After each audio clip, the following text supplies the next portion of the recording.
Basically, drug discovery is nothing but finding a key that will open only one lock and close one lock and not touch the other lock. The moment you have got a molecule which will go and bind to the wrong hole, you got it. But all our investment is actually on the molecule, on the key. We are focusing on the key and the key and the key. All the time we are focusing on the key. And to do this, we need to bring people together. It is impossible to bring all these people together in one room and not to have a fight. And I can guarantee you they will not listen to Vinod Skaria. Because they say, but he has to do a lot of playing. He'll say, I'm a doctor, to go to the doctors. He has to say, I'm a bioinformatician, to the informaticians. Now, he has to show different part of his face to the different part of the website, which he does, when people don't know him. But the moment he will be in the same room, they will not agree. So therefore, it has to be in cyberspace. It is impossible to bring all these people together, which pharma company tried, but they can never get too many very brilliant people together. So they create divisions, subdivisions, and then spread all over the world, and eventually source information. Second is, the idea was, can we connect the computers to solve this problem of chemoinformatics?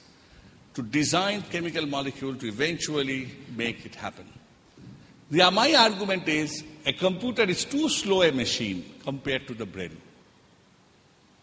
Your PC is a hopelessly miserable machine compared to the brain of yours, which processes so many girlfriends' photographs simultaneously, right? As soon as you get a Facebook call, and all the events, comes back, right? Can computer do that? Impossible.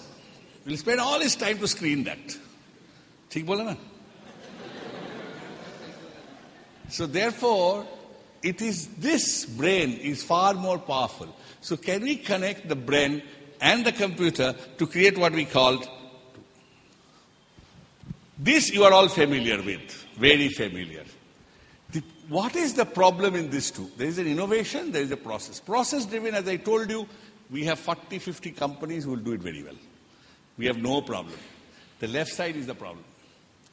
Left side so far has been focused on toxicity of the drug. That's what you are taught. I am saying, let's look at the toxicity of the target. Let us change the problem upside down. Let us follow what target will not be toxic and then try that target. Okay? So new target, new molecules, and known molecules for the new target. So I'll give you two chemical examples before I move on. Now there is a part of some discovery took place, this Debashish has done this, that part of the proteins are unstructured. Now the question came, nobody targets a protein which is region is unstructured because nobody can solve the crystal structure. People have no idea what is to do here. So idea is that if this protein folds into a structure, and if I can put something here to block it, then protein will not fold.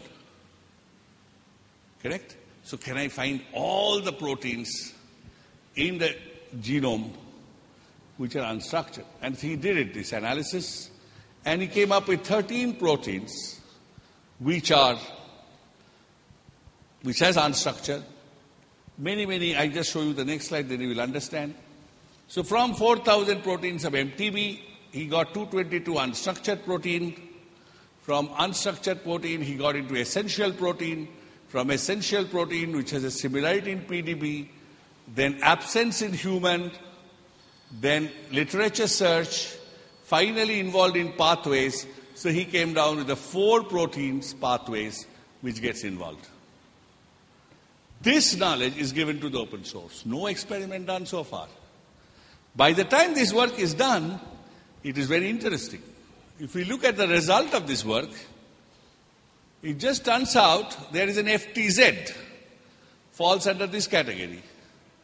And that happened to be one of the AstraZeneca target. But is that?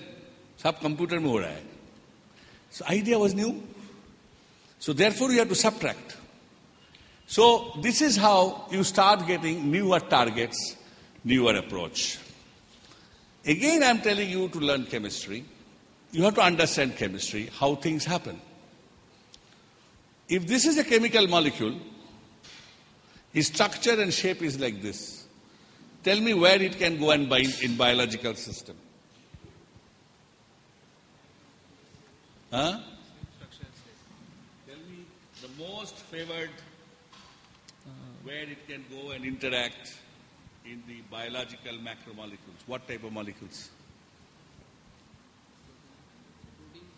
Proteins. What about nucleic acid? DNA? RNA? No? You heard of a chemical molecule called cisplatin? Anti-cancer. How does it work? It binds to intercalate in between the DNA. How does it intercalate? Because the DNA is nothing but stack of base pairs. And if this one can go very nicely and go in between the two base pairs, it has a nice flat molecule. If it has a sufficient charge distribution, which will match with the base pair charge distribution, it can go in. If its distance is about 3.5 angstrom, it will match with the distance between the base pairs, it can go in. So now you are designing a molecule and start asking, if I have to stop DNA replication, then I need a molecule that will go and bind in DNA and it will not allow. And so if I have this molecule, must be looking like this shape. It can't be round. Correct? It has to be flat. So the cheminformatics that you are learning is nothing but designing structure, shape and charge in such a way that it increases the specificity and selectivity of its target once you have decided what are the targets.